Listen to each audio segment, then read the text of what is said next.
For over 20 years, I've dedicated my life to bringing you the very best business building strategies to keep you thriving. Get ready to experience the success you've been searching for. Welcome to the Tom Ferry Show. Hey everybody, it's Coach Tom Ferry. Welcome to the Tom Ferry Show, episode 21, with my longest, closest friend, Kurt Kessel, rockstar realtor, dear friend, man of tremendous faith, beautiful dude. We're going to talk about how do you sell 150 plus homes a year, starting in 2009, by the way, 150 plus homes a year, and have extraordinary work-life balance. So, Kurt, how long, first of all, tell them where you're from. I'm from Melbourne, Florida. From beautiful downtown Melbourne, Florida. We've known each other 27, 28 years. Yeah. He's been selling real estate for 33. When did you start, when you were like 8 years old? 18. Started at 18. Now, you used to live in Miami. I lived in Miami, moved up here to go to college, and never finished because I started making so much money in real estate. And you were selling homes at 18. I was selling homes at 18 years old. How many homes were you selling when you were 18, 19, 20 years old? My first year, I sold 55 homes. My average commission was $1,000. $1,000. So I made $55,000 my first year. But you're 18. 1981, which was more than my dad made working for a company. Outstanding. So you did something interesting. You actually sold your agent practice. I did. So 2001, maybe just share before we get into the work-life balance up, but I want them to have more context for you. And, you know, he and I were sitting in the back of the room at my dad's seminars a million years ago. We've been friends forever, mastermind buddies, just, you know, became dear friends. And in 2001, something shifted for you. The market was totally on fire, and you sold your agent practice. I sold my agent practice for 7 figures. And you were the one that said, hey, you can sell this. Nobody else was selling their practice at that time. And at the time, I was almost 40 years old, no children. I decided I wanted to be a full-time dad, and I didn't want to do this anymore. So in 2001, I was pumping gas. A buddy of mine pulled up and said, hey, what are you doing? I said, I don't think I'm selling my company. 10 days later, the deal was done. And you sold your agent practice. I sold my agency. They wrote a check. I stayed there for 3 years till 2004. And literally 3 years to the date, I gave them the key and I said, I'm out of here. And then I moved to Europe for 6 months out of the year because that's where my wife was from. So this is what's interesting. They're thinking work-life balance. And I want you to have the context for what we're about to get into. You did something that the average person could never imagine. You built your practice, very successful, selling a couple hundred homes a year in Melbourne, Florida. Making great money, sell your practice, worked for a couple years, which was a part of his earnout, and then you retired. Correct. I was selling 30 houses a month. 30 houses a month all over the county. How do you stop and retire when you were a deal junkie, right? How do you just stop doing 30 deals? Great. No, it was really great. It was like someone turned the faucet off and you're out the door. Why did you do it? I was burned out. I was tired of going on, 4, 5, 6 listing appointments a day. It was the same thing for me. My team did a great job. Back then we had fax machines. We didn't have any of the fancy stuff we have today. But in 2004, you were, the world was changing. It was changing a lot, and the market was going straight up. Remember that? I everything. do. I was developing condominiums at the time, and that's really what I wanted to do. Is I wanted to develop one project every 18 to 24 months, and thought that'll be the end of my. I'll just keep because those projects, if you take the risk, make lots of money. No doubt. So you retire in 2004, and this is the Tom Ferry Show, so we keep it very real, and you've watched every one of these. You also became a full-time single dad. Correct.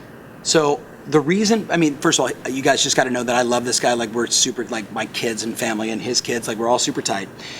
You did something that I think is just exceptional. You built your business, you sold it, you took many years off, you became a full-time dad, taking care of your 2 kids, and we're there all the time. And then you call me and say, in 2009, I want to get back in the business. Yeah. When the market is in the tank. It was the bottom. The kids are getting older. You decide to get back in the business. You've now built, a practice doing 150 plus transactions, $60, $70 million in volume. You're making a ton of money, and you work 20 or 30 hours a week. And he's got the work-life balance down. So I want you to share with them the 5 areas for you of work-life balance, and then let's talk about the 5 things that they can do so they sell more and get more time and have more time with their family and their loved ones. Okay. So share those 5. And they're not in any order, but for me, faith is first, family is second, fitness is third, friends are fourth, and 5th is my finances. So I manage finance. That's what I do. I literally look at it and say, what do I need to invest? What do I need to move around? Yes. How do I buy? How do I sell? So, every every single one of those 5 has a full category. So you manage your finance, but how do you manage your faith or family? Like, how do you manage that? Well, like every morning I get up between 5 and 5:30 every morning, and I spend about an hour and a half before the kids get up. The kids get up between 7:15 every morning, kind of rubbing their eyes. Hey, Dad, we're here. And I spend time doing a Bible study every morning. I spend time looking at my goals. I already know the night before what all my business meetings are for the next day, so I can tell you if I have 2 listings that day, 3 listings that day. Some days we stack them all up on another day because I don't want to do any that day, or something else is going on. So I plan the day out and I look at those 5 areas that we have right there and say, where are we? Are they all great? Am I doing a great job with my faith? Yeah. Every single day, 7 days a week, I do a Bible study. Every single day, I work on calling somebody in my family. I try to see everybody, mom and dad, my sisters, at least once a month. Nobody lives near me, so it's a tough thing to be able to manage. So here's what's interesting, right? You study like Darren Hardy, who wrote a lot of great books on this. Jeff Olson wrote a wonderful book called The Slight Edge, and they all say the same thing, right? It's the little behaviors that we do every single day, done over time, that never feel like they're making a tremendous impact until you look back over your life and realize you became the man, you became the woman you wanted to be because of those little daily disciplines. So for you, it's getting up early, it's looking at the 5 areas, but give him your list of 5. Like the first one is pretty obvious. He said, you check in. Every morning I check in. Every single morning I check in. So I go there, I sit down, I listen to Rick Warren, I listen to usually 4 to 5 Bible studies every morning. Yeah. I work on those, I work on my notes, I work on just, where I am as a man, who I've got to pray for. Then the second thing I do is I look at my family and I say, hey, have I touched them? Have I talked to them? What have I done? Yeah. Then I look at my fitness. Am I going to run today? And my goal is to run at least 5 miles, if not 8 miles every day. 5:30 in the morning. There's still time. There's still time. Yeah. Well, the kids run with me, so usually we leave 7:15, and we go running for 5 miles every day. Then I look at my friends. Are there some friends that I need to eliminate? Are there some friends that are causing me some havoc in my life? Are there some friends that I really need to reach out and touch? Yeah. And so those are the things. Then I look at my finances. What today do I need to do? Do I need to move some money around? Do I need to look at maybe holding a mortgage? What can I do with my finances? If there's anything in that list that's less than a B, I need to be an action item for that day. So I put it into my schedule. So as you're watching this right now, here's the big takeaway immediately. The first thing is every morning he's checking in on the equities of his life. You want work-life balance. And remember, he's selling 150 plus homes a year. It's not like he's a slacker. There's this great misnomer that is, you can't be wildly successful and have any balance. Right? Everybody lives in this either or world, so they're wildly successful and then have no life. And you're saying you can do both. But you have to have the team. Okay, well, let's talk about it. Go down your list. So you said B or less, you work on it. What's number 3? Follow your schedule. Set the schedule for the next day. So the night before, I know exactly what my schedule is for that next day. I know if I have to coach a baseball game. I know if I have to do tennis. The kids have tennis 3 days a week. I know if we have Girl Scouts. I know if we have gymnastics. What are my priorities for that day?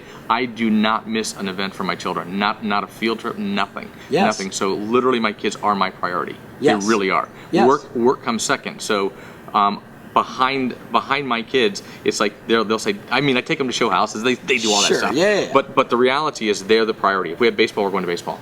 So you're saying you schedule a meeting like you're going to have baseball game, ballet lessons, and then you're going to put prospecting and going on listing appointments and following up on leads and negotiating deals all around all of that? But every single morning I drop them off at school by 9 o'clock. Yep. By 9 o'clock, I'm on my phone making my calls. And so I do my hour of power. I call from 9 till 10, and then by 10 o'clock, I've got a listing schedule. So typically every hour on the hour we schedule listing appointments. So I can do a 10 o'clock, 11 o'clock, 12 o'clock, 1 o'clock, 2 o'clock, and then by 3 o'clock I got to pick up the kids. Okay, so now I know a lot of people that are watching this saying, but how does he do? How do you do all that? Like you pick him up, you take him away, you do all the things. Remember, single dad, full-time custody, 2 children, selling 150 homes a year. What's number 4 on the list?